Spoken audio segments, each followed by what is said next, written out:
Ladies, gentlemen, and everything in between, welcome back to another episode of the High Low Sports Podcast here on this Wednesday evening. For happens to be one of the later times in the week that you are checking out the show, it is a pleasure to have you join along with us. Today, we're talking football, and we're actually talking NFL football, not spring football, not summer football, not spring football, not football football. We're talking NFL football today. It is DJ joined as always by my co-host Kelsey. It is the time of the year again. Fantasy football season's right around the corner. Actual NFL football will be played this month. And by actual NFL football, I mean the Hall of Fame game. So kind of Okay. actual NFL football, depending on how you want to look at it. But now's as good a time as any for yet another fantasy football mock draft as we get ready for fantasy football season at the Fantasy Football Expo and all the festivities that come with this season. Yeah, it's look, we did one very early on this year. It's time to do one as we get closer to the kickoff. Obviously, Hall of Fame game being kind of the kickoff to the season, even though it's not really the kickoff to the season. It's the kickoff to the things that matter, It's the right? kickoff to the kickoff. Yeah, exactly. So it gets us in the mood, gets us ready for everything. Fantasy Football Expo right after that for us, literally the weekend after the Hall of Fame Expo at the same place. So yeah, no, it's this is the perfect time to start our mock draft and get ready for the season. Absolutely. And for this one, we did employ the help of a few others to join us as well, too. We'll go and take a look at the draft board. Is of course you see myself and Kelsey, as you can tell from the High Low Sports names. We also do have our good friends from the corner booth as well as the Third and 10 podcast. Join us here as well with a few CPU spots just to keep potentially a little bit of chalkness in there too. Or, you know what, maybe the CPU will invite some chaos. We're definitely gonna have to wait and see. But Kelsey, the order Yeah, the you order know, is not set yet. But the question I have for you, sir, is where do you think you're gonna pick this time? You picked number one before. Do you think you're gonna get number one again this time, or do you think they're gonna mix it up? I hope it's not number one. If it's number one, we have problems because I don't know what to do this year for number one. I want the back end. I want where I pick right here. If it ends me back up at number 10, I'll feel super excited about it. Well, But I don't have that much hope. Honestly, I'm probably going to pick seven. Well, without further ado, let's go ahead and get into it, and let's go ahead and get into the settings and take a look. So, draft order. It is a PPR league. We have 10 teams. Are you ready? Yeah, let's do it. All right, randomize order. And would you look at that? You got dead in the middle. You know what? Could be better, could be worse, but the draft is now officially underway as we will go ahead and hit start. And we are underway. So, first on the board is the Bears, and maybe they take a bear at the first overall pick. We do not know yet. But I ended up with pick number 2, which I'm not sure how I feel about this because this throws my entire draft strategy off. My plan was for pick number 9 or 10. Yeah, we talked about this last year. We did our live draft last year, and I had number one, and obviously I took McCaffrey, which didn't work out. The problem with the top three picks, it always for me are you feel forced into the pick. You feel like you don't have a choice at the end of the day, and that sometimes puts you in a hole. Absolutely. And we do see Jamar Chase going number 1. So Saquon is still on the board for me at number 2, but I have lived religiously by I will not take the highest scoring running back or the highest scoring receiver the next year because the last time someone went from number 1 and finished in the top 5, Todd Gurley and Antonio Brown. That's how long it's been. Granted, their stats still hold up to today, but I'm going to skip on Saquon Barkley. Might seem blasphemous. My plan is I wanted to pick around here because I had a nice swing idea in mind, but that's thrown out the window, which is the nature of it. Last year I took Jahmyr Gibbs, so I can name my team the Jamirical Workers. We joked about this at the Fantasy Football Expo on some of those interviews. I'm gonna go to All Reliable. I'm gonna go with Justin Jefferson. I'm just kidding. We're gonna take Bijan Robinson. I think he's a high contender for the highest scoring running back this year. Now you're on the board. Yeah, that was quick. Quick, fast, in a hurry. Well, you picked Jahmyr Gibbs as a Jamaica worker. It feels right that I'm sitting here with a Amon-Ra St. Brown jersey behind me that I pick a Lion.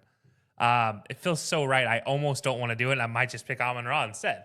But it feels nowadays you have to take a running back in round 1. If you don't take a running back, you're really missing out on something. So I'll just pull the trigger. I'm gonna go Jahmyr Gibbs. I tried to just swerve it, but there's no way around it. The guy's so explosive. You have to hope for the best here. Especially we don't know when David Montgomery is going to be back fully healthy. He should be back to start the season, but Jahmyr Gibbs has proven over and over again he is still a number 1 option. I'm very curious what that offense is going to look like next year with Ben Johnson out of the frame as we do see CeeDee Lamb and then Amon-Ra St. Brown go with the next 2 picks. Matt from the corner booth pulling the trigger on CeeDee Lamb. I think is going to have a bounce back season. Is Malik Neighbors going to Brian just before Nate, 2 Giants fans back to back, and one of them does take Malik Neighbors, who I think is poised to have a breakout year. And by the way, We do have our and Puka Nacua. We did have ourselves the first of the many bets that we have is over 2.5 LSU receivers going in round 1, and that one has already his. We do see 3 in the first 8 picks. So you know what? We have a few bets. We're gonna bring them up a little bit later on as we go, so that way we don't spoil them ahead. In case any drafters are watching, we don't need them they don't need them sabotaging our overs here, but we got one of them down so far. Yeah, one of them's down. Potentially, maybe two of them, depending on where this goes. I don't think it's going to hit, but it might hit. Obviously, we'll talk about this more probably in the sixth, seventh round. But yeah, look, we had to make this a little fun, right? There's a couple things we're tracking beyond just the draft team. So this is how we're going to keep it entertaining and keep our buddies accountable. Absolutely, and through the first round, we do have 4 running backs and 6 receivers, so quite a few receivers, and a Derrick Henry, Nico Collins swing. That is some big time playmaking ability at the back end for Jared, and just wanna pop this up for our good boy Nate, who is pick number 9, is co-host of his show, Third and 10, it picks at number 8, and took his guy Brett Malik Neighbors right before him, and Nate did actually text me earlier today when I invited him to the draft, "Don't take Malik Neighbors," so I guess he did it wasn't me he had to worry about. Yeah, it wasn't him. Crazy run here. We already have Brock Bowers off the board, which is the one that I think is surprising so far. Ashton Genty also off the board. So 2 Raiders in the first 2 rounds. Who would have thought we were already at that point? Who would have thought we were this year we could see 2 Raiders end up on the same fantasy team if someone, like, picked them at, like, 9 or 10 on the swing, and it would make sense based Yeah. on their ADP situation. That's very interesting, but Kelsey, you are back on the board. You can't take on Monroe St. Brown this time, but do you take another Lion, or where are we going with this one? I'm torn at this pick. I kind of want to do something and reach because I don't know if he's going to be back around the next round. But I do have a second option in case I miss out on my first target, even a third option maybe. So I'm going to go kind of almost chalk, maybe not fully chalk. I'm not going Brian Thomas. I could go Drake London. Don't trust that offense just yet. So in that case, I'm going to take AJ Brown. Okay, you took AJ Brown, Brian Thomas, and Drake London. And while we're here, I have a hot take with Brian Thomas Jr. right now. He's incredible, but he shouldn't go in the first 2 rounds. I think he Yeah. should be a 4th round receiver. Nothing against him whatsoever. It's because when Trevor Lawrence was in the lineup, he got 50 targets. When Mac Jones was in the lineup, he got 80 targets. He Yeah. was good with Trevor Lawrence, but he was explosive and had double-digit targets in the last 6 games with Mac Jones at the helm. Mac Jones looked at him as like, wow, I haven't had a receiver like that since Devontae Smith. Let's feed him. Where Trevor Yeah. did a little bit less, so I think this might be a little bit high for Brian Thomas in my case, especially if you're gonna pair him with Justin Jefferson. We got LSU Central on team number 4. Yeah, exactly. 2 LSU guys. A Drake London sighting, which it doesn't surprise me he's going this early. He's in the same book as Brian Thomas for me, though. I don't know how good he's going to be with his actual starting quarterback yet. And that worries me just a little bit. AJ Brown, I know I was going to get touches. That's at the end of the day, PPR league, I'm going to get targets. Exactly. You're gonna get big plays with AJ Brown too, which in this is the one some of the leagues will give you points for like 30, 40-yard gains, etc. I'm Exactly. torn here because there's some really good players here that I want. The problem is I know DeBears is gonna ruin the swing here, so I gotta make sure I pick the right one at the right time. Yeah, he's probably ruining my swing as well. You're probably between him and you're probably both going to ruin my swing. And then if it's not, the computer's going to kill me when it comes back around. So I'm interested to see what you're going to do. But it is going to be PPR darling down there, Bucky Irving. My Hard to concern is pass up. I think he's gonna be really good. I'm just worried he's not gonna be as ridiculous as we saw down the stretch last year. I think it's gonna plateau out just a little bit, different offense as well, a little bit different layout. I'm gonna take Lad McConkey. I think second year with Justin Herbert, Jim Harbaugh. I think Trey Harris coming in to take the top off a little bit more. We're gonna take Lad McConkey as a PPR machine just to get targets. I think that offense takes another step this year. They're not going to run the ball to as much of a nauseum. They're still gonna run it. Greg Roman will Yeah. not he will run power row as much as he can, but I think Lad year 2 will see more targets. Yeah, I believe that. Lad was kind of where I was thinking of maybe sneaking him early. But because I knew he was, I didn't figure he was going to get around. So maybe I sneak him early. But you got to imagine Justin Herbert's going to love continuing to throw to Lad McConkey. He proved it in college. He continues to prove it in the pros. He is that guy for that team at receiver. So it makes sense. I gotta say, I'm not surprised to see Jonathan Taylor go. I think that's a good pick for him. I'm surprised to see George Kittle go there. Not that he's not worthy. It's just because I got the pick that I wanted with Trey McBride sitting right there, who was absolutely incredible as a fantasy tight end with no touchdowns until December. I don't think that's going to continue. I think their offense is going to be a little bit less chaotic this year in the passing game. I don't think they're going to try and spam fades and ridiculous stuff. So we're going to go ahead and take Trey McBride. A little bit of a reach possibly, but I like getting a surefire tight end since I miss Brock Bowers. And 2 quarterbacks go right to you, and I'm guessing those were the 2 quarterbacks you had on the queued up too. Yeah, look, I always usually go quarterback in round three. Being in the middle here, I knew I was going to miss out, especially with two computers. That's really where they go. So for me, I do have a third option that doesn't normally go in the first three, 4 rounds. I keep him in the back pocket just because I'm going to be safe. I'm not taking Jaden Daniels. I could.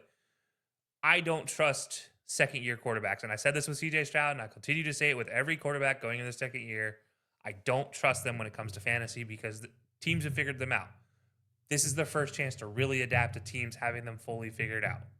So I can't go Jaden, but I am very happy here because I do love me some Bucky Irving, as I just talked about. So I can easily pull the trigger on him, but I'm not. I'm going to go Jackson Smith and Jigba. I think he is going to be that offense in Seattle. So PPR wise, he makes a lot more sense than Bucky Irving right now because, as you mentioned, Bucky Irving, will he do as much the full season than he did down the stretch? I don't know. I will say if Trey McBride was taken at where George Kittle was, I would have taken Bucky Irving. So while I said I wouldn't take him in round 2, that top of round 3 is for sure. But everything you said about Ladd McConkey, put it with Jackson Smith and Jigba. I think a lot of that carries over directly as far as the targets, the big plays, just getting the opportunities. We do see Josh Jacobs and Bucky Irving going right after that. Matt building a nice, solid little team there. CeeDee Lamb, CMC, and Josh Jacobs. They have their 2023 seasons for the first two, and last year for Josh Jacobs, he's winning this league. That's for sure. There's a lot of high end potential. There's Kyron Williams rounding out starting the round out at pick number He 3.8. has 2/3 of my team from last year. Hmm. I did not have CD, but I did have Christian and I did have Jacobs. And let me just say, one of them made it through the season, and it wasn't CMC. Yeah, he is literally he's either gonna win you your league or he's gonna lose you your league. He is the ultimate boomer bust player when it comes to fantasy football. If he's healthy, I like it. And I if he could stay on the field for 14 games, I think he could do a lot. He is gonna be fantastic. There's always that injury question, but getting him at round 2.5 compared to 1.1 is definitely a nice value by Yeah, comparison, that's for yeah, sure. As we do see Jalen Hurts. So Nate taking we have 3 Eagles off the board, and this is a very interesting way. I did not anticipate it going this way, but quarterback number 3, Jalen Hurts, and I like his team too, as we see Jaden Daniels. All right, 4 quarterbacks off the board, oh, 2 out of the NFC East at the back end of the first third round. yeah. I'm shocked. I didn't think Jared ever would draft a NFC East quarterback that wasn't an Eagle. I imagine he's a little hurt after that one. So we'll see how that goes. But yeah, surprised with the Jaden Daniels pick. I can't lie. That is a surprise for him. Not necessarily in that spot. That spot I think is almost a steal. I just don't. Again, I don't trust him. But back into the third, first part of the fourth makes a lot of sense for you. You'd pick Jaden. Absolutely. I'm looking at 2. We have 4 quarterbacks down kind of in round 3. I'm curious if we're gonna see a little bit of the quarterback run start now. If it's just like those 4 with their dual threat ability are gonna go, then we're gonna see it slow down a little bit. So we look at those 4, those are some very high levels. I do like that Garrett Wilson pick too. I think him and Justin Fields will have a good connection fantasy-wise. Garrett Wilson's been outstanding every year of his career with mediocre to okay quarterback play. I think Justin Fields could, at the very minimum, do just enough to feed Garrett Wilson. Who else is he gonna throw to? So I like that pick for sure. Yeah. By the way, to answer your question about the quarterback run, all the running quarterbacks are off the board, so I don't know if any of them are going to be running anytime soon. Uh, there you go, Henry. I don't think Nate. I'm sorry, I don't think Jared ever does that, unless you were giving up Saquon. But yeah, I do like the Garrett Wilson pick. I do think that makes sense. Quarterbacks, third, fourth round is always where I expect them to start going. No surprise to anybody. So we'll go and take a look. We see there's still Burrow, Patrick Mahomes, Baker Mayfield getting a lot of love too, ranked as QB7 amongst the group. Your boy Bo Nix at QB8, Jared Goff. So we see T. Higgins going in the 4th round too, fresh off a new deal. And we saw it last year. When he's healthy, he could be as dynamic as anybody, and he could win you any given week. The problem is sometimes it ends up being the Jamar Chase show, which holds him back. So we see Marvin Harrison Jr. and Brees Hall at the next 2 picks. I expect a bounce back for Marvin Harrison and for Brees Hall after some disappointing seasons last year. Yeah. Real quick on the T Higgins thing. Obviously, we know I'm a big fan of T Higgins. I think if you've watched the show at all, you know I'm a big fan of T Higgins, and it's because he is the best non-speed receiver in the league. And by that I mean Jamar Chase, Justin Jefferson, basically everybody drafted ahead of him are all speed type guys. Puka Nakua is the exception, along with you look at Drake London as 2 guys as the exception to that. Everybody else there is a kind of a speed, or I guess AJ Brown is also a power guy instead of a speed guy. T. Higgins is still, in my eyes, one of the best young talents, but he's always going to be a number two. So you always have to keep that in mind, even though he's a number one level production at times. He's one of So the it's, best dunkers at receiver, yeah, that's for sure, where you can just throw the alley oop. yeah, exactly. And in Nate's case, he has two guys that aren't going to burn past anybody, but guess what? They're going to catch everything thrown at him. Literally everything thrown at him, even if it's out of bounds. They don't care. And Sean McVay's going to hand the ball to Puka Nacua. As you are on the clock here, you have two receivers and a running back. Do you go that quarterback here? Or where are we leaning as you're back on the board? Yeah, it's tough because I mean I do love me some Jared Cook. I think he's an opportunity here. I do have a couple running backs that I'm interested in around turning around the corner here. So I'm not going to do that right now. I do like the Joe Burrow pick, as I just talked about T Higgins. I think adding in what you have with Jamar Chase, fully healthy, both of them. Plus, it looks like Joe Burrow's healthy this year, and their rebuilt offensive line. Maybe there's a potential for health there. So because I don't have a lot of other options here and I have two receivers already, I am going to go quarterback just because it makes sense for me. So I will do Burrow. But I am also fulfilling a self-fulfilling prophecy with the Joe Burrow jersey on the left. You know what? So I like it. If you'd have taken Amon Ra, the journey would be complete I at this messed point. up. But I messed up. I do see Chase Brown going really early, which I think is a lot of PPR league things where he's going to get a lot of those checkdowns as pure explosiveness. Tyreek Hill, I was really hoping would come to me. Like that was the one I was hoping for. I was really gauging on it because I don't know if he'll be the fantasy darling he's been the last previous years, but he still is as explosive as anybody with big plays right around the corner. So I'm a little distraught that that one didn't quite fall to me. Death, taxes, and Mike Evans getting you 1,000 yards is right there on the board. That is very tempting as well. I'm really thinking about that, but this is a tough spot because I'm looking at it. There's some quarterbacks I like. There's some running backs I like. There are some receivers I like. I just don't know which one I want to pull the trigger on. I'm worried that Josh Allen's going to take a lot of touchdowns from James Cook, but he still did score 15 touchdowns last year. I am also worried about the contract potential dispute going on. Alvin Kamara is as safe a bet as anybody. Even last year, when his limited time, he was like sixth in PPR leagues for in the games that he played. It's a very weird spot here. So we're gonna stick with old reliable Mike Evans. I think it's a little bit high for my taste from out. I'd much rather got him on the swing, but there's a lot. It's a very congested thing. I'm gonna take something reliable here and let Brendan figure out the mess for me. Yeah, exactly. I don't blame you. That's it, for me. It was the same thing with Joe Burrow, Mike Evans. Like if I didn't have two receivers, I'm probably taking Mike Evans. But at the same time, Joe Burrow was just too easy for me, and I wasn't going to reach for Bo Nix. I love the pick for Bo Nix right there. I do think he has probably the biggest upside of any young quarterback going into year two because Let's of his age and experience in college. I think he's going to benefit here on the back end. All right, two things. One, he did not sort out any of my issues whatsoever because those are not the two players I was looking at. B, we now have 6 quarterbacks off the board, which, if I'm not mistaken, that means one of our other bets actually is going to hit the over as well. As where does Patrick Mahomes go? We had him at 4.5, I believe, for the quarterback ranking, Yeah, yeah. and he's still on the board. So I he's still out there. So we hit the over on that one. That's puts me in a very very weird predicament here because the players I wanted to sort out did not get sorted out at all. I'm gonna go ahead and go with it. I'm gonna pull the trigger on Alvin Kamara. I just think he's gonna get a bunch of random checkdowns. I think he's just gonna catch a lot of passes for I think our boy Chris is just gonna throw the ball to him a ton. So we do see James Cook and Omari and Hampton go right afterwards. Those were the ones I was trying to figure out was these 3 running backs. So you know what? They're all off the board in a row, leading right back to you. And this works perfectly for where I wanted to go as well, because this answers my question at running back, where I need to get a second running back. I So like guess it. where I'm going? I'm going Kenneth You know, Walker, I like it. the guy from Seattle. I already have one Seattle receiver who's going to give me points. Might as well get the running back that's going to give me points. Assure myself one of these two is scoring a touchdown. Dang it! I don't think they're going to a tight end. It's going to be one of these two that are going to score touchdowns, and it better be that way. Otherwise, I'm going to be disappointed. It's gonna be a lot of Sam Darnold QB sneaks just to spite you at this point. Yeah, But we're probably just knowing my luck. I'm looking at the draft board right now. It's Sam Laporta and Joe Mixon going at the next 2 picks. I do like Sam Laporta at this spot for sure. I think last year he got a little bit drafted highly and let a lot of people down. Just coming off such a good rookie season with all those touchdowns, the downside there's so many mouths to feed. But in round 5 for him, I like this spot for Sam Laporta because I think he'll have a more of a bounce back season this year too. I think the offense is going to change a little bit, which might benefit him. And then Joe Mixon also going at pick number 7 in the round too. So the pick so far makes sense. We haven't seen anything drastically weird this round so far. I'm waiting for somebody to throw a wrench in it. Yeah, you know what? I'm gonna go ahead and pop up our bets because our the one just hit now. So here you go. 4.5 running backs taken in round 1 didn't happen. No hit on that one. Wah. Patty over under quarterback 4. he is way over at this point in time. We're working our way into quarterback 7-8 range here. 2.5 LSU wide receivers taken in round one. Well, guess what? That one hit as well with Jamar Chase, Justin Jefferson, and Malik Neighbors giving you the 3 receivers. And Sam Laporta over under tight end 4. Well, guess what? He hits the push with tight end number 4. Technically 3.5. He would have been over. But yeah, in this case, it's a push. So very interesting. While I'm glad to see that most of our bets hit, we still have one more hidden one in the back. I'm annoyed to see DK Metcalf go here because he was also on the list I was looking at. I think he has a potential to have a breakout season, so I think that's a great pick by Nate.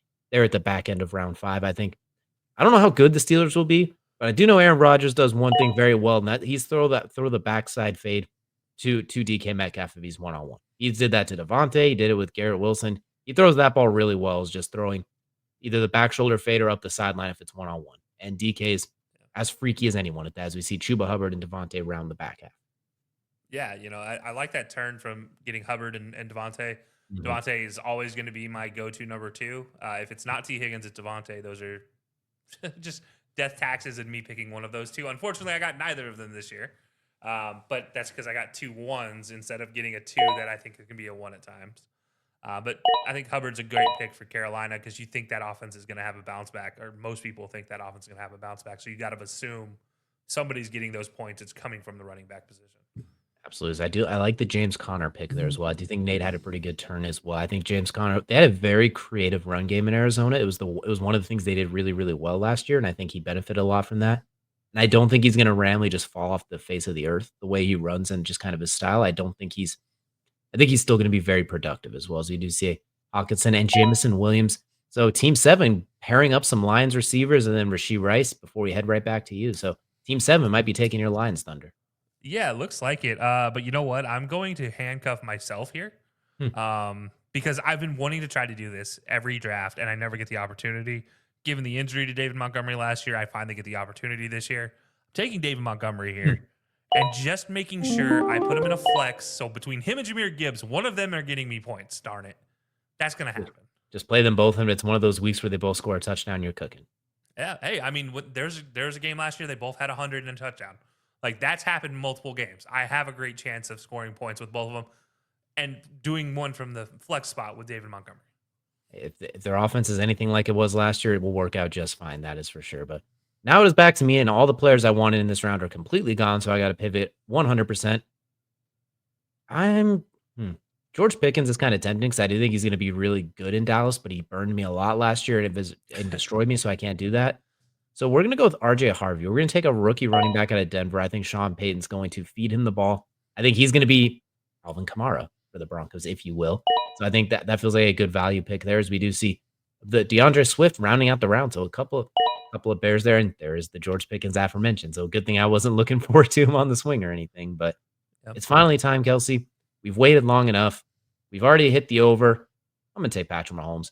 Round 7, that just feels like a safe bet as his receiver goes right afterwards, so I can't pair that up. But that's going to lead right to you at pick number 5 in the round. Yeah, no, I mean, I love the pick of Patty that late. I mean, QB 8 or 7, like that's almost a steal when he's ranking at quarterback 5 in most cases, quarterback 4 and some. Yeah, that's a great job. I know fantasy-wise, he wasn't that great the last, a year and a half or so. I think this year will be a bounce back, especially if Rashee Rice is actually playing. If he doesn't end up whatever has to figure out with that situation. Hollywood Brown should hopefully not have his chest broken in the preseason. Travis Kelsey, we'll see. Isaiah Pacheco. It feels like redemption season for the Chiefs. And I think we'll see a little bit more Star Wars numbers from Patrick. But you're up on the board, 7.5. You got some directions you can go here.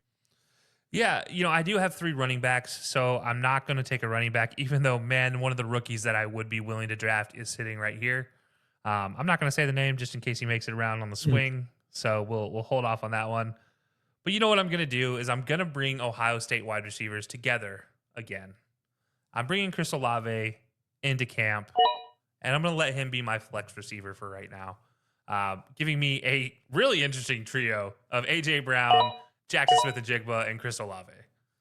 If Chris Olave can stay healthy, that's a dynamic pick there, that's for sure. My concern is those concussions. As somebody who took him last year and was high on him, I thought in that offense he was going to cook. But Derek Carr I'm worried Derek Carr ended his career a little prematurely. almost. Look, our boy Chris is going to make sure Chris Olave stays healthy. And that's the important thing. And I'm not talking Chris Olave is going to make him stay healthy. We all know, if you, God, I really hope people have been watching the show. You understand the joke about We never made the Chris joke on from the the show. corner booth. We actually never made the joke on the show, so now they know. But Oh, I well, Chris from the corner booth is the new quarterback he is Tanner Shuck. hey, you know what? And I was Quinshawn Junkins the running back you were thinking of that went right after you? Was that the one you were thinking on No, the swing? no, no. He is Because still the other out ones, there. then he's not making it back to you on the swing either. As long as you are aware right now, it's not going to happen. Is Isaiah Pacheco? If he can stay healthy, I think Isaiah Pacheco's could be a really good pick here as well. I think last year that broken leg early in the season just kind of hampered what could have done. And the Chiefs' offense was so out of whack last year. I think he's another guy. They'll have a nice bounce back season. I just think the Chiefs are going to, whether they go win the division again, they go on the playoff run again, they end up in the Chiefs Invitational AFC Championship again. I don't know. But I just think the offense is going to look a lot cleaner. Last year, it looked Yeah. like they were pulling teeth with butter knives. I think this year things are going to look a lot more smooth. Andy Reid's not going to let that Super Bowl sit. He's not sitting around after that Super Bowl loss. You know, him and Patty are in the lap. Yeah, yeah. Look, Andy Reid has never been one to sit on his hands, win or lose. The dude is an absolute fantastic coach when it comes to trying to make it back to anything competitive. You saw what he did in the NFC Championship game. He just never could get over the hump, right? And now he's in the AFC winning Super Bowls, going to Super Bowls almost every other year at this point in time seems to be the ratio. Um, it's been incredible to watch him, and you got to imagine Isaiah Pacheco healthy this year. How healthy, I don't know. Obviously, questions after the leg injury last year. He didn't really come back as impactful as he was before the leg injury. But yeah, it still could be value, especially basically the 8th round. You know, back into the 7th, first picks of the 8th. Like, it's a great place to get him. Absolutely, especially considering he was going in the first 3 rounds last year because there's a coming off of that previous year in that playoff run, and he'd really taken over that spot. Everyone was excited for him. I was one of them. I loved Isaiah Pacheco. I still think he's gonna be awesome, so I'm glad to see him go. Here's waiting on Jared for his swing here, and one thing I'm very curious to see is that we saw Travis Hunter go earlier in the round as well. They have him as a receiver here. I'm wondering, will he get points for his defensive if he makes plays on defense, or if that's a league-specific thing where you have to have a defensive individual player? And I'm also very curious is how does that hold up in the NFL as well? How does playing all of those snaps, is he able to hold up the same? Is he able to be as productive? I'm really curious to see how it's gonna play out for him as well. Oh, come on, dude. We do see Travis Kelsey, so 4 Chiefs going in round 7, so I guess a lot of bang for your buck if they do bounce back like we just talked about. Yeah, that's interesting there that he ends up going to Jared of all people. But look, Noted Jared, Taylor Swift fan, Jared. yeah, but you know what? It's not surprising that we see that many Chiefs. They are Super Bowl runners up. You know, it's not like they're a mystery team or they're not the Jacksonville Jaguars, who, by the way, we have a few picks off the Jaguars already. So, you know, it's not that team. It is the Chiefs still. It is just, we were just talking to Andy Reid. So no surprise that we're seeing that many Chiefs, and especially the probably 4 biggest weapons on the Chiefs going in the same round. Absolutely as well, and not to mention Xavier Worthy, or sorry, Rashee Rice right before that as well. Yep. Like they're just right before that. So plenty of options as we are waiting at the back half here as well. And I gotta ask you too, as we just kind of look back at some of these, we're about halfway through looking at all of these picks. You can't pick yourself. Who's your favorite draft so far looking at all of these teams? And I can't pick myself. Well, there goes my pick. Ah, man, honestly, I don't want to admit it, but I'm going to admit it. I like what the Bears have been doing. I really do.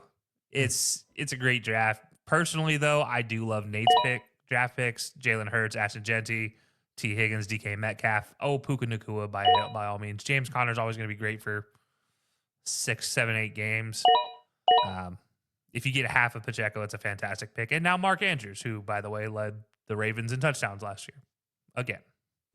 So that's a bunch of your guys that just basically guys that your guys that you didn't pick just ended up there. Nate stole my draft option for when I was picking at the back end of the draft. That's what this is.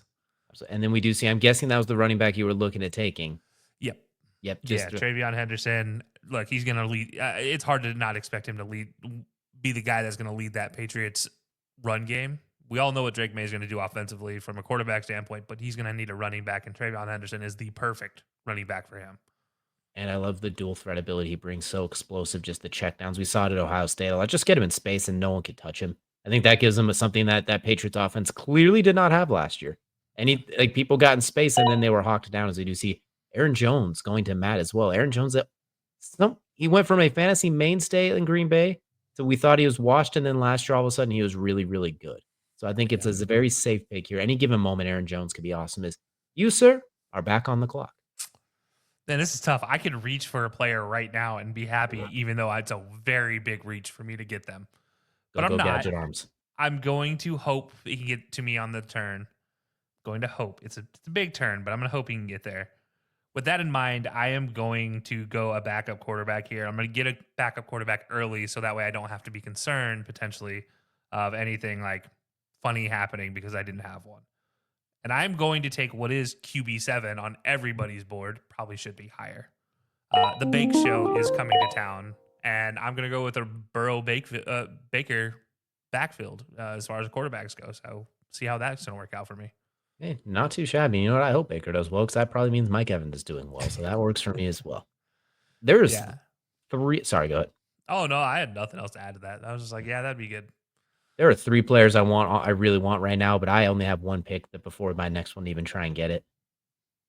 I I think Jalen Waddle's going to be better this year. I think he's going to be healthy, but I'm not sure what I think about the Dolphins. I feel like they're just in a weird spot. I think the bottom's going to fall out there soon. Sneak peek for our Mhm. previews coming up next month potentially. However, one thing I do like the idea of Calvin Ridley having a quarterback like Cam Ward to get him the ball.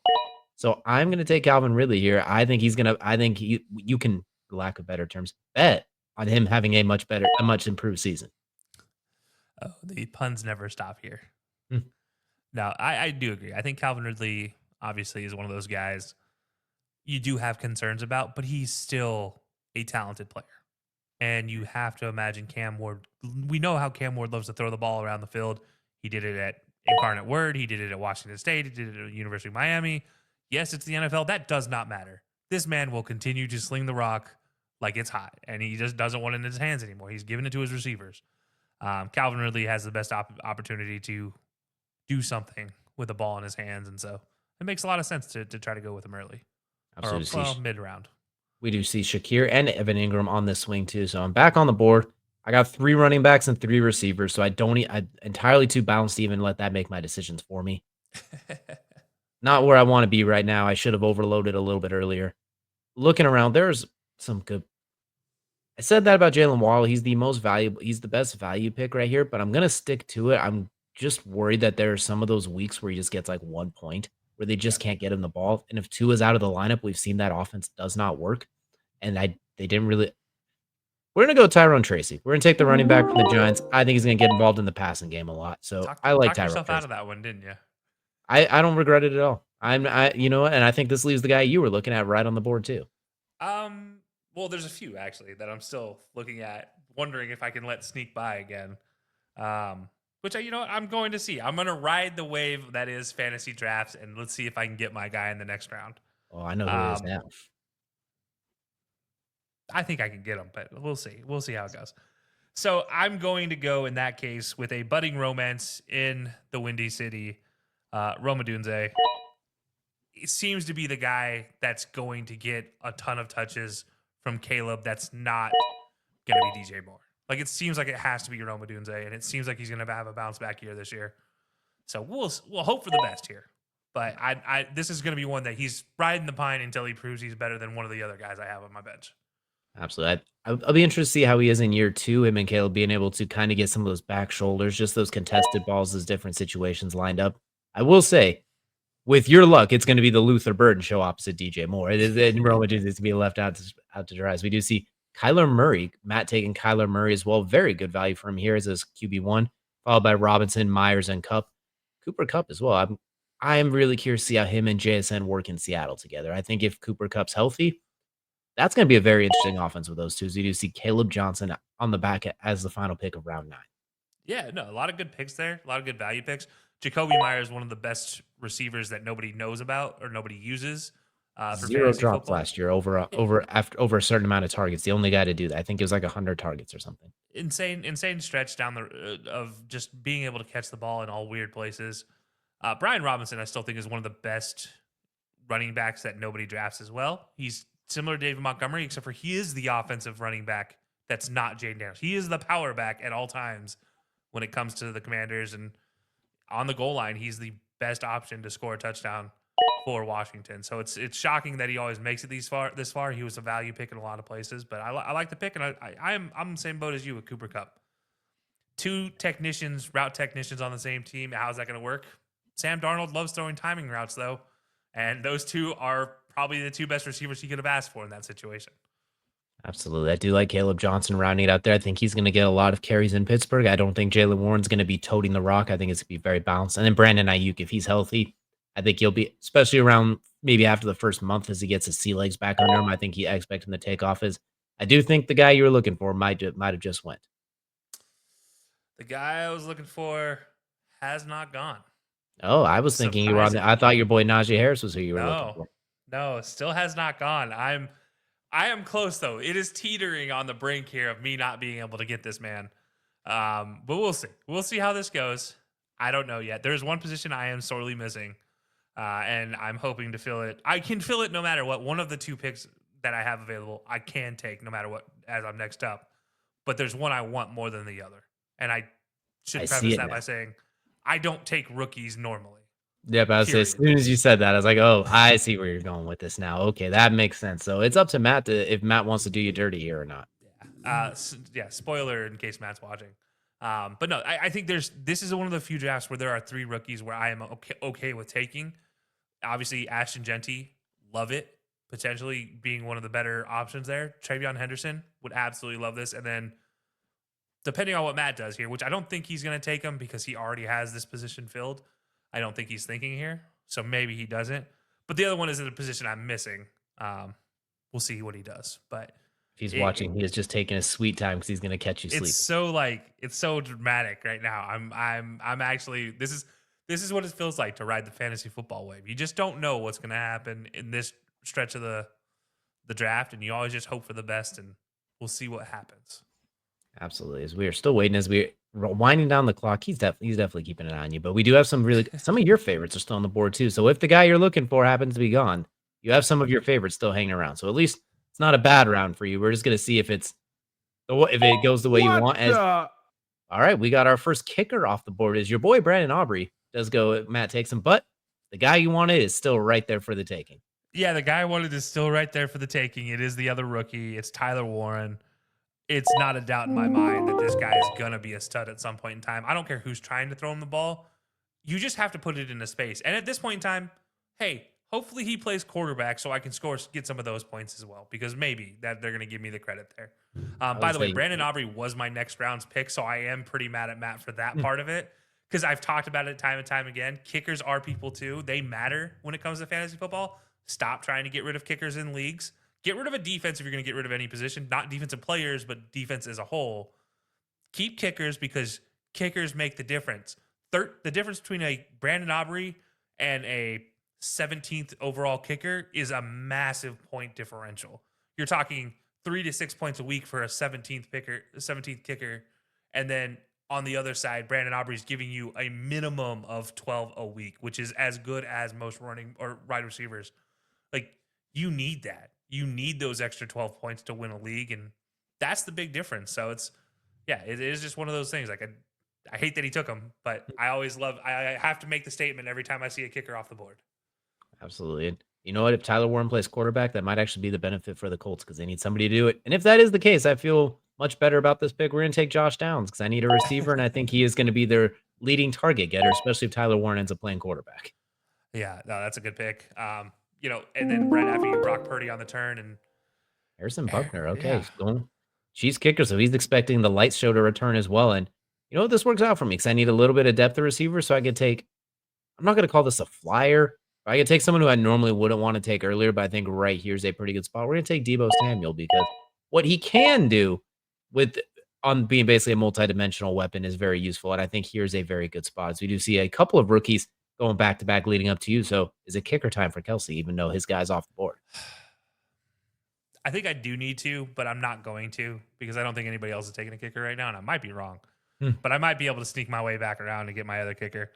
I'm going to take a position that I just filled, but I'm going to take it with a second pick who is equally as good, if not better, in some cases. Um, People love him as a tight end, and I think he is still a fantastic tight end, and he's Josh Allen's favorite target, and that's Dalton Kincaid.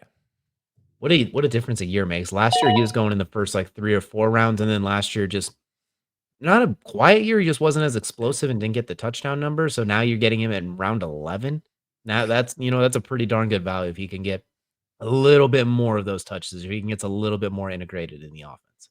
Yeah, exactly. If he can stay healthy was also part of it. It did seem like he carried a knock most of the season, whether it knocked him out of the game or he just wasn't fitting into the offense. And there was also a lot of things they tried to integrate into that offense, like Amari Cooper being integrated in that team, a lot more run game. Josh Allen designed runs were still prevalent.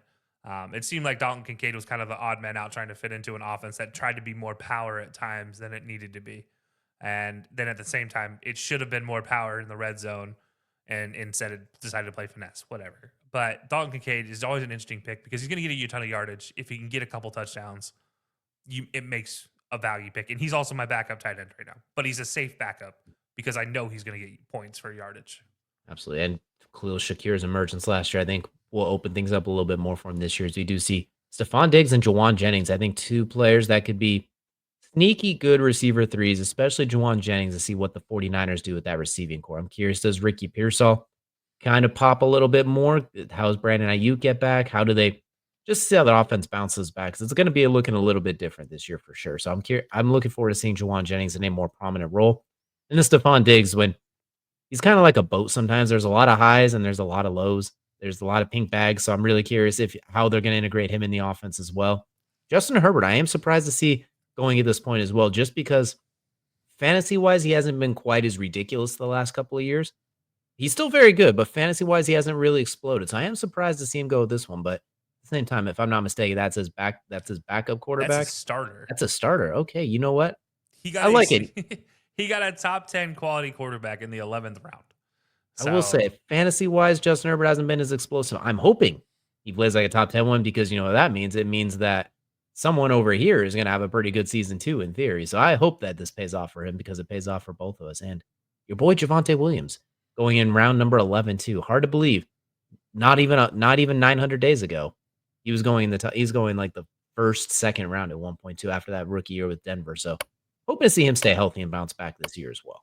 yeah, you got to hope especially for Dallas, who needs a running back, you hope he's going to be good there. You got to imagine it's not going to be bad by any means, but they do need some help for sure. Yeah, absolutely is. You know what? I'm really curious to see too. His time is up. So once again, Jared missing out on his pick. So let's CPU auto pick, I suppose, is Ramondre Stevenson. You know what? Okay. Another one who was going really, really high at certain points last year. So we'll see if he's able to bounce back. Like you mentioned earlier, I'm curious if Travion Henderson is going to take a lot of those carries from him, or if it's going to be a David Montgomery, Jameer Gibbs situation where Stevenson just kind of hoards the power carries. Yeah, it's one of those things also with New England with Drake May. With Drake May succeeded in college with running backs who could catch the ball. Ramondre is not known as a catching, receiving running back. He's capable of it, but that's not his forte. He is very much a run you over, run by you type of guy. Really run you over type of guy nowadays. So it is one of those things like Travion seems to lean more towards what they need for Drake May versus what Ramondre can do. Absolutely. And hey, Omari and Hampton played with Drake May too, if I'm not mistaken. So at the Yeah. same time, exactly there. So we do see CJ Stroud going here as well, which I do like this one because if I'm not mistaken, he did. So he is doing the Nico Collins CJ Stroud pairing, and stupid computer.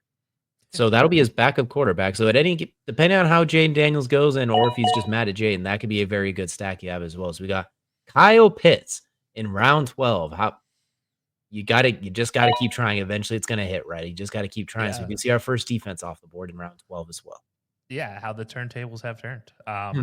It's Kyle Pitts again. Talk about a guy who was number one tight end for 2 years, or number 1B in a lot of cases, even being taken over Travis Kelsey in some cases, which is a wild conversation. Let a lot Uh, of people down with that one. yeah, like he would have been picked up there literally. I mean, before Mark Andrews on our draft currently, normally, and that's the wild thing. Before T.J. Hawkinson, probably before Sam Laporta, maybe right after Trey McBride.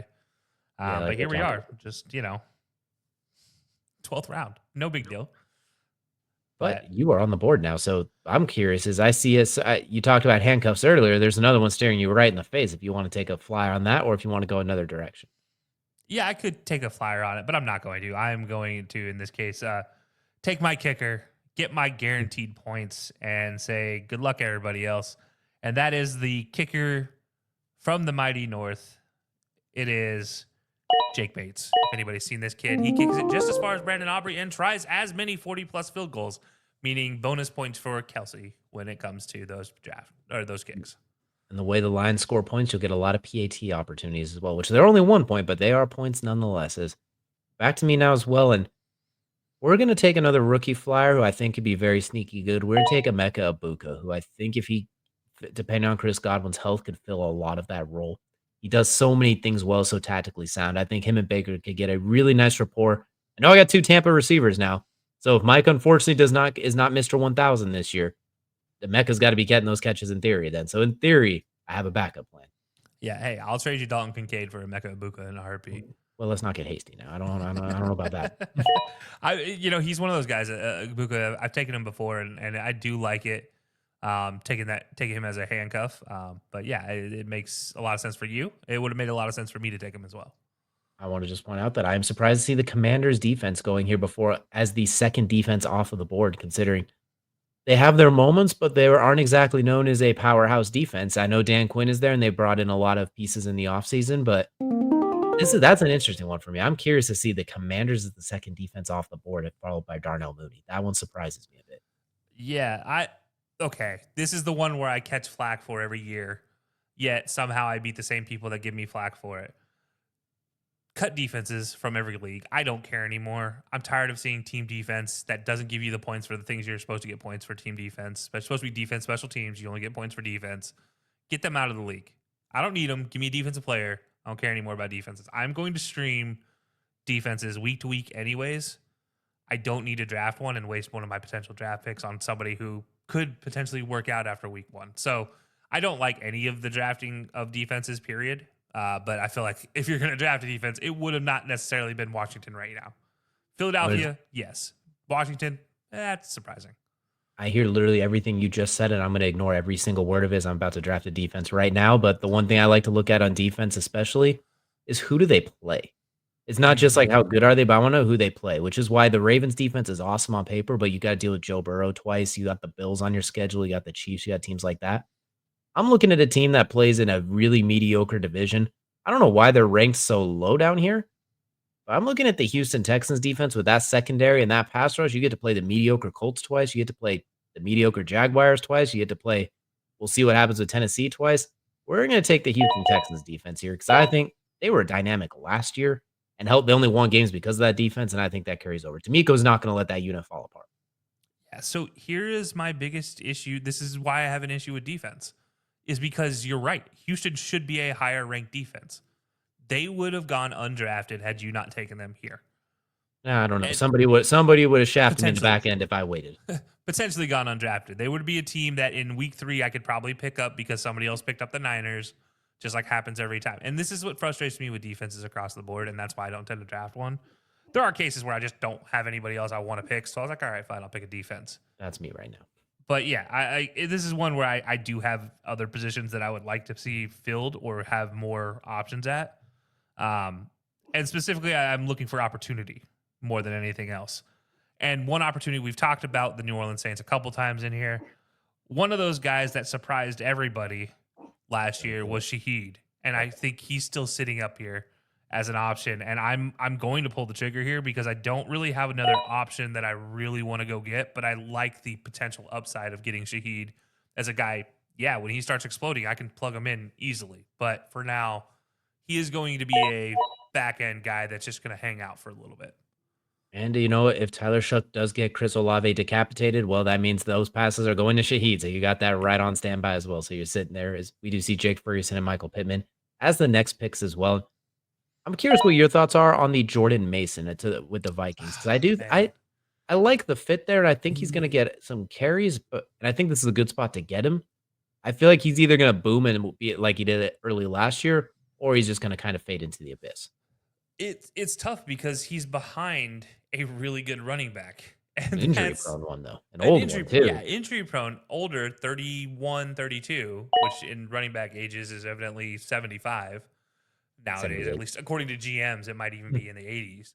Um, so I get it. I get the interest. I've also thought about him. I thought about Jordan Mason before that pick, and I was like, man, maybe it is time to do the Jordan Mason thing. He's very beneficial last year. He kept me afloat through much of the CMC injury, but he did eventually fade off and even get injured himself. So in a backfield where you're probably going to take over in week 3, you need to have some longevity to you, which you might get 3 good weeks out of. Can you get 7 good weeks out of him? I don't know. But I do think there's interest there.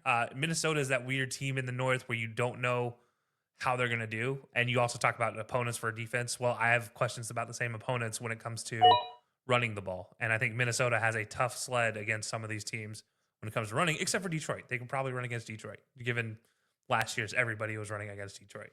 But yeah, beyond that, I honestly don't know if that's the right pick. But he's going to be in this round. I don't mind it for sure. There's always the caveat, too, of it is Kevin O'Connell, and you have a rookie quarterback who can barely buy a drink at this point, so I'm curious if that means he leans heavily on the run He's a game where there's enough for Aaron Jones and Jordan Mason. That's what I'm curious if he does, too. You can never trust Kevin O'Connell. He's always got something cooking. He is a second year quarterback for what it's worth. Everybody, this is not the NBA. He does not get a free rookie season. He had his rookie season. He doesn't get another one. But yeah, no, I get everything you said. Copy paste. Agree. Yes. But I don't know if I can buy into the Minnesota backup train right now because I have just so many concerns about the Minnesota starters. I don't know what's going to happen outside of Justin Jefferson. I have too many questions. And Matt taking a Jets quarterback again, but this time taking Justin Fields in round 14. So a backup running back, that's it, or a backup quarterback. That's a very interesting option. As you are now on the board, round 14, where you will not be taking a defense, but which direction will you be going? Yeah, I don't think anybody needs to hear my defensive spiel again. Part of me wants to take a backup kicker just to rub that in even further, but I'm not. I'm going to take a backup running back here. And I'm looking at Carolina with Rico Dowdle potentially, and I'm also looking at Ray Davis for Buffalo, a guy who stepped up last year, who Jared Cook gets injured. There's no doubt about it. But when Jared Cook's injured, who's going to step up? Can Ray Davis step up again? Because even when healthy, when Jared Cook came back, Ray Davis still got touches and still got quality touches in the red zone. So to me, that one is kind of the one I look at. Again, opportunity matters in these picks more than anything else. I think Ray Davis does have the opportunity for me to be a guy that can fill in if needed at any point in time as a running back. Y'all must have forgot. That's the only way I'm going to describe this pick right now. We're going to take Dak Prescott as my backup quarterback. Last time we saw him healthy, he should have been the MVP of the National Football League. Like, he was outstanding in 20. Last year, he gets injured, has a good start to the season. The Cowboys themselves aren't great, but when it comes to fantasy points, Dak puts them up in bunches. We call him Diet Dr. Pepper with a lot of the empty calorie stats, but in fantasy football, those are just called stats. So it works here. If for whatever reason I don't get the Patrick I'm hoping for, cool, Dak will fill in just fine. And I think bouncing back this year with George Pickens, CeeDee Lamb, and get it coming in fully healthy, and that offensive line is better now too, with yet another first-round Tyler added to the mix. I think he's going to have a bounce-back season. So I'm feeling good that I got Dak at this late in the game. And I'm not going to take him here. I want to point out Rashad White, who is a top 10 running back going into last year, still on the board. So if somebody wants him, he's right there. But I'm taking my kicker now. We're going to go You got with some good ones. I say I got enough. I'm gonna go with. Let's just go with. You know what? I'm gonna go with some good voodoo here. We're gonna take Tyler Loop from Baltimore. I think Baltimore is gonna have a lot of opportunities with field goals and points. And if you know, you know. This is a good morality pick, is why. I'm lost. You can't. Yeah, I'm not recovering from that. No, you This know is what? a pick for morality only. Yeah, that is a moral obligation to the greater good, and I appreciate that. And I think a lot of other people, especially around the city of Baltimore, appreciate that. For this one, I don't know what my plan is for my last pick. I want to take a rookie that's going to make a shock. I do have 2 quarterbacks, and I do want to take a third, just because there's a possibility. There's a good one there. Oh, there's a fantastic one there. But I also like the idea of getting a receiver to kind of backstop me in case Roma Dunze doesn't pan out, as you talked about. And I think if I'm purely looking to win, I'm going to take the receiver. But that's not what this is for. This is for highlighting potential steals late in the draft. And in that case, I'm taking Cam Ward. The number one overall pick is going to get every opportunity in the book. And I just talked about opportunity matters in these picks. He is going to have every opportunity to succeed. And there are talented players in Tennessee, and there's a lot of talented pass catching running backs in Tennessee that could also help Cam Ward excel. And by the way, his number one target from Miami is also playing for the Titans. Absolutely. I do also look at it too. We all love Joe Burrow, but there is the concern with injuries. It has been a Yeah. story of his career, unfortunately. So you never know. So you have Baker as well, but Cam Ward, or if those guys pop off for you, he is a good trade opportunity. You look at guys like Team 7, if Jared Goff falls apart or whatever it might be, there's an option there. So he's a very, very good trade piece. Or if he's popping off, then you could look to move Baker or, gosh forbid, Joe Burrow for some reason. Yeah. If all hell breaks loose and he ends up being the third quarterback on your list. So you know what? It's a good trade opportunity since it was clearly not going to be a defense here. So that's a pretty good opportunity. Yeah, look, my guess here is I have Batman, I have a Superman, and I have he's a guy on my team, and I don't know which one's which right now. But I do know Joe Burrow owns a Batmobile, and not the boring ones. He owns a tank Batmobile. So hopefully that means he's Batman. Absolutely. So you see Keon Coleman and the Miami Dolphins defense going next, which is going to take us now, by the way, Team 7 with only one quarterback, and that is Jared Goff. So, you know what? If things go awry, that might be your trade partner there. I don't think you're getting Amon Ra from them, but you might be able to snag a little Hey, something, something. I don't think I'd want Amon Ra if Jared Goff goes down, honestly. Or if that matter, they also have Jameson Very as good. well, so that's tough for them. But I think I could snag a Brees Hall from them in repair for a running back or in repair for a quarterback. Just give him a little something extra. Maybe give him Ray Davis in that trade. A little bit of options there. I do want to point out as we are into the last three picks, some very interesting players still on the board. We got Drake May at quarterback, Jordan Love at quarterback, Caleb Williams at quarterback, all very viable backup options, which maybe a lot of these teams are just going to wait and maybe pick one up as they go along because they're probably going to be sitting as well. Rashad White, who I mentioned, Trey Harris, Luther Burden is a couple of rookies. Jaden Blue for the Cowboys, Marvin Mims. There's some Kyle Williams at New England, JJ McCarthy, JK Dobbins, Isaac Garendo. There's going to be some Rashad Bateman down there. So there's going to be some really good early season waiver wire picks if this league was going into the season available. So there's some very good options. This is the benefits of having a 10-team league as opposed to 12, 14, or 16 is there's a lot of very good opportunities that sit for later on.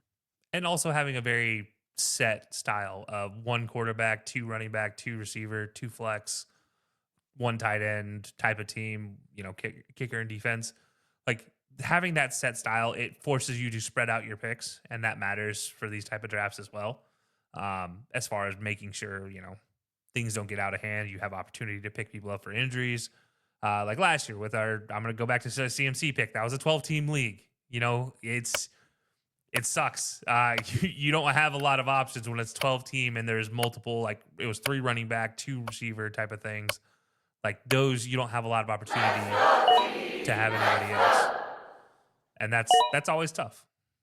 And Nate taking his cousin Younghoe Koo and Chase McLaughlin heading to Brian's team as Jared taking Mr. Irrelevant here with the final pick of the draft. I feel like it has to be a kicker here. So maybe Jake Elliott at this point if we're going to speak it into existence. But we are here and you, damn it, Nate, you beat me to it. All right. Like it got it. And you can call me Mystic DJ because I predict these things as Jake Elliott is the final pick in the draft, which brings us to our last bet, which surprisingly will be hitting the under, unfortunately. As Kelsey, if you want to reveal it, is Jared with over 3.5 Eagles drafted. His co-host Matt Ordazzo brought it before us, and we all took the over and surprised us with the under, only taking 2 Eagles, if I'm counting that correctly. Probably because he didn't end up with the ability to take Saquon or necessarily AJ Brown early on, but we all were wrong on that one. As he hits the under comfortably.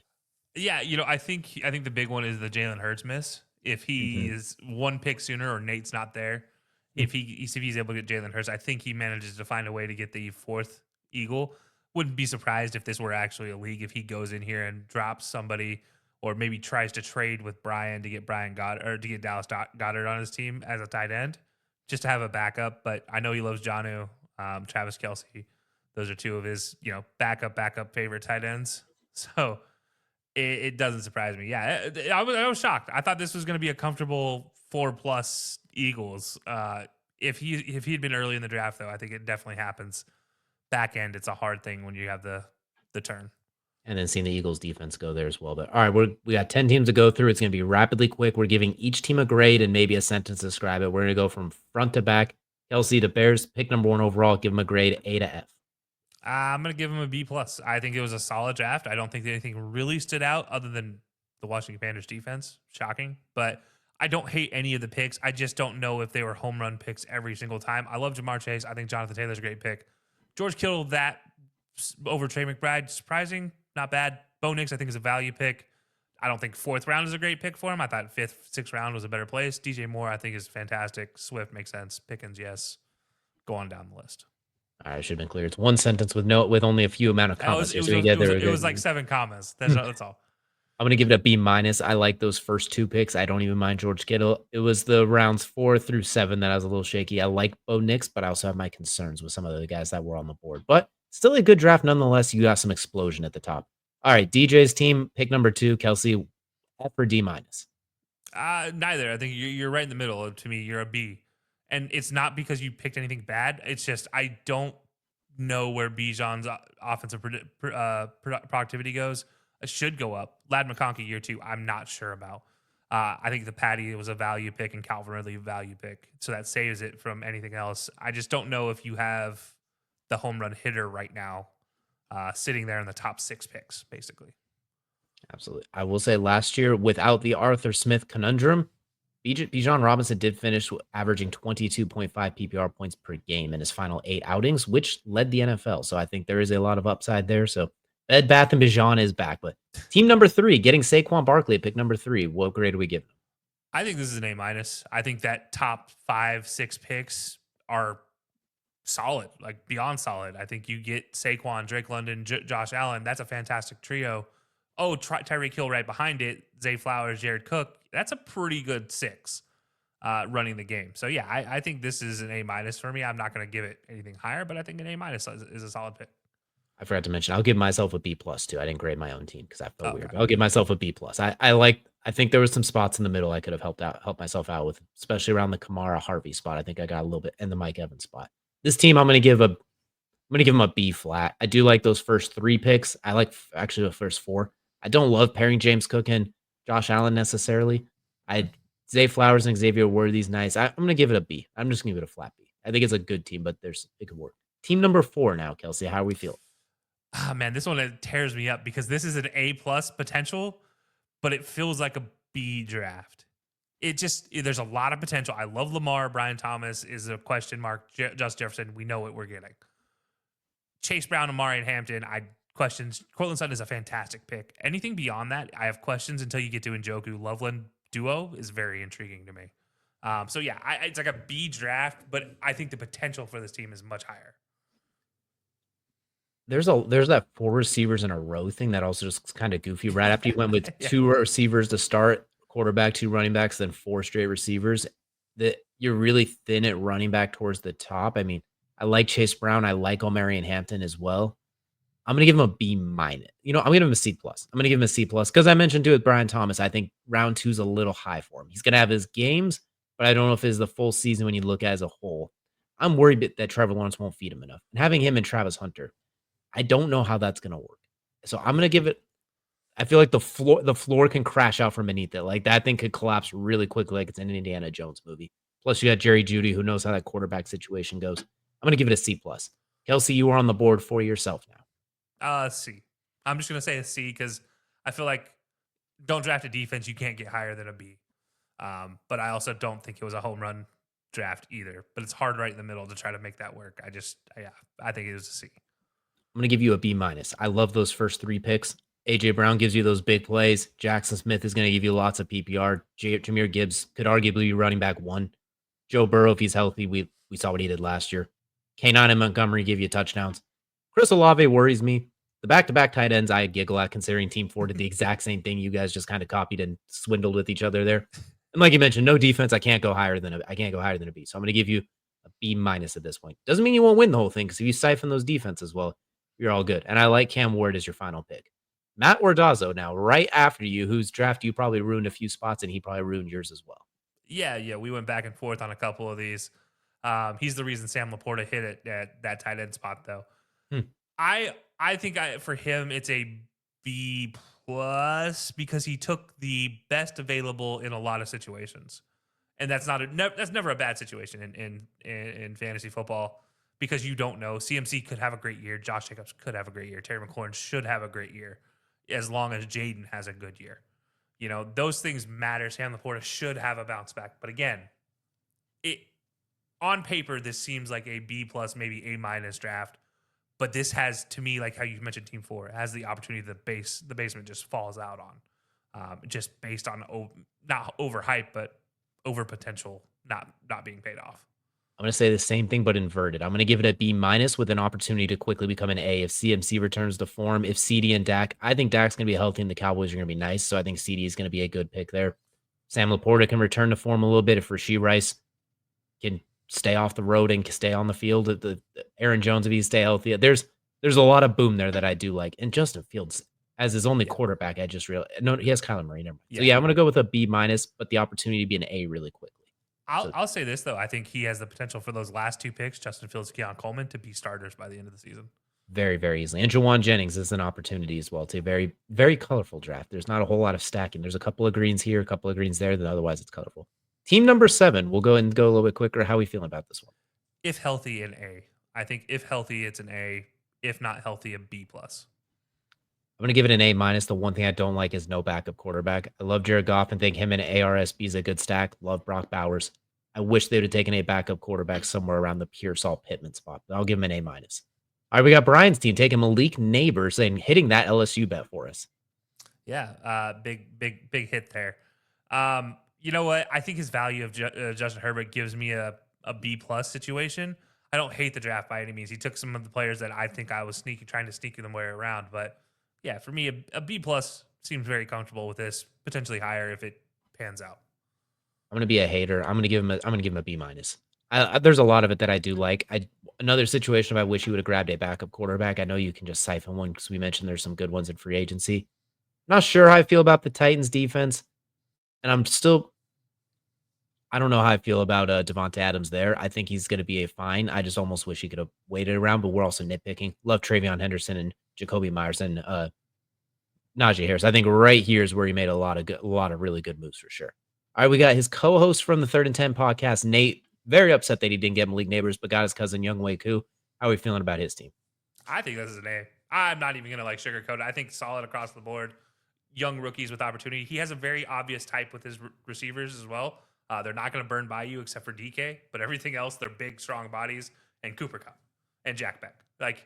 That all makes sense. So, yeah, give me an A for this one. I think it's a solid team, especially fantasy this year. He has 3 guys that I really, really like that he got between Puka, DK Metcalf, and I also really like Isaiah Pacheco in that area. So for that alone, and Jack Beck as well, I'm going to give him a B plus because I'm trying to mix up the grades a little bit, and I try not to be a full hater or full glazer. I'm going to give it a high B plus because I've only given 1 A so far. I'm going to keep it for that for now, but I think his is very close. Yeah, no, that makes sense. And we're rounding it out with Corner Booth Jared, who screwed our overbet with the Eagles, but did that give him a good enough grade for you? No, he really messed himself up by timing out a couple times. So I'm going to give him a B minus. I'm not giving him the worst grade of the draft, but it's close. I think if he was drafting, he would have taken different options in a couple places where instead, I don't think Ramondre Stevenson happens. CJ probably still happens. It's a great backup. I just think his starter picks could have been better had he had the better options, been earlier in the draft, whatever. But yeah, so it's a B minus, but it's not like a bad B minus. It's just hey, yeah, you scored a 82, not an 80 or a 85. You got an 82. I'm going to give it a B minus as well. I like Nico Collins because any given game, he's going to give you 30 points. CJ's going to throw bombs to him. When they play the Colts, he's a guaranteed 35 points from those bombs as well. Garrett Wilson, we already talked about live. Derrick Henry's obviously, you get him at pick number 10. That'll do. I mean, he's going to get 2,000 yards this year because Adam Sandler said he put in a movie if he did. So chalk up 2,000 yards for Derrick Henry. I don't, like you said, with those areas with the auto picks, like Jonnu Smith right after Travis Kelsey. I like Brandon Ayuk, Steven. I'm gonna give it a B flat. I don't love the Tampa defense necessarily, but I know his Eagles were taken right before it. Tank Bigsby, I do like in that spot, so we're gonna give it a B flat. So I think those are the ones we're looking at. Those are our grades. Let us know in the comment section down below what you all think of this draft and what grades you would give them, who had the best and who had the worst. We appreciate y'all so much for joining us. We will have one more of these mock drafts before our actual one, which we will also stream live. Where Kelsey, myself, a handful of people in here, and a handful of others will make a live draft with money on the line, as well as many other fantasy related content as we get going the season. But we appreciate y'all so much for joining us, and we'll see you all again next time.